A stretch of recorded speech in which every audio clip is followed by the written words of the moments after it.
Les pronostics de la Coupe du Monde. Pour ces pronostics, je ne suis pas tout seul, je suis accompagné de mon frère. Bonjour. Alors, ensemble, nous allons faire les pronostics des matchs qui vont se dérouler aujourd'hui et demain pendant la nuit. Donc, on va commencer par Argentine-Autriche. Je vais commencer par donner mon pronostic. Moi, je vois bien l'Argentine gagner. Attention quand même à l'Autriche, mais l'Argentine est championne du monde.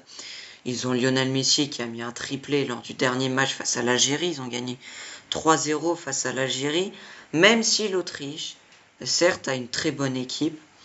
Je vais vous la montrer d'ailleurs, la composition. On voit des joueurs intéressants du côté de l'Autriche, avec Konay Lermer, du côté du Bayern, Alaba, même s'il est un peu moins fort qu'avant, Arnautovic qui a été très bon, Sabitzer aussi, Schweinsteiger du RB Leipzig. Bref, cette Autriche a quand même envie d'aller enquiquiner un petit peu cette Argentine, même si on le sait, l'Argentine a une équipe bien plus supérieure.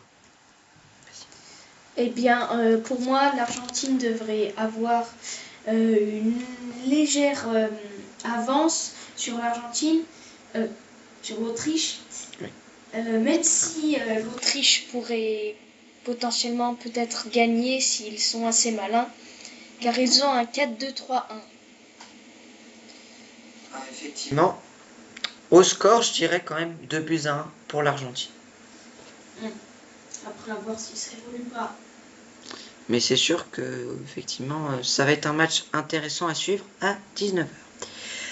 On continue avec le match le plus attendu de 23h. Effectivement, ils l'ont décalé de 30 minutes. Au départ, c'était 22h30.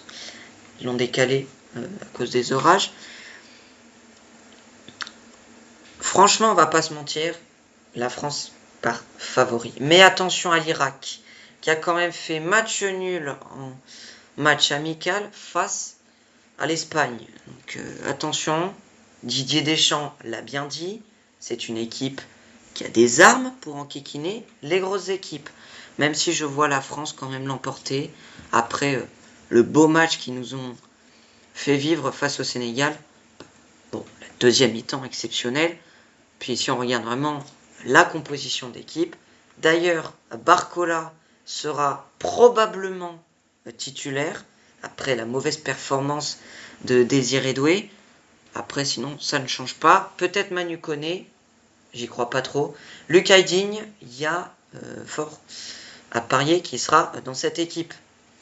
Après je peux pas trop vous parler de l'Irak parce que je connais pas trop de joueurs irakiens, mais moi je vois une victoire 2-0 de la France. Pour moi, la France aussi devrait potentiellement gagner avec des 4 joueurs tout devant qui vont déjà être très, très en attaque avec Dembélé, Mbappé, Barcola et Michael Olise. Même si pour l'Irak, il y a Al-Hamadi qui a embêté un peu la Norvège lors du précédent match. Et je peux rajouter aussi que si on regarde, c'est une équipe très défensive. Et ça, on n'aime pas trop en équipe de France. On l'a vu contre le Sénégal. Bref, le match risque d'être assez intéressant. On continue avec Norvège-Sénégal du même groupe que l'équipe de France. Je te laisse commencer. Pour moi, le Sénégal a perdu, mais a quand même fait un très très bon match contre la France. Parce qu'on n'oublie pas que l'équipe de France est l'une des favorites pour cette Coupe du Monde. La Norvège pour essayer d'embêter un petit peu le Sénégal. Après... Ah oui, oui. L'Irak. Donc, ça va être un match très serré, avec une belle équipe quand même de la part des deux équipes. Et pour moi, il pourrait peut-être y avoir soit 2-1, soit égalité, tir au but. Après... Oui. Alors moi je partirais aussi sur un match nul. Pourquoi? Parce que la Norvège est une sélection qui m'impressionne. Je pensais pas qu'ils allaient gagner 4-1 face à l'Irak. Le Sénégal est aussi une équipe qui surprend aussi par cette victoire à la CAN. Moi je vois vraiment un match nul parce que en fait ces deux équipes elles sont vraiment équilibrées. Jackson d'un côté, Erling Haaland de l'autre, Nusa, Mané, Pape Gueye.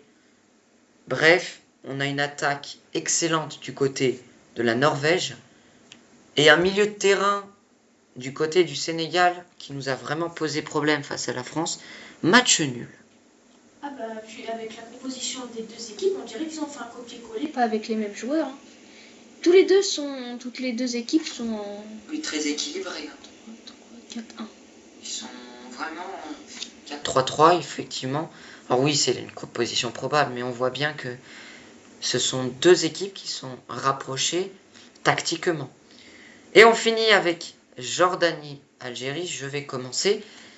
Pour moi, l'Algérie a perdu contre l'Argentine. Mais je dirais que c'est parce que l'Argentine était beaucoup trop forte. L'Algérie a livré bataille face à l'Argentine de Lionel Messi. Pour moi, l'Algérie est une équipe aussi qui peut faire au moins 8e de finale. La Jordanie, qui franchement n'est pas si intéressante que ça.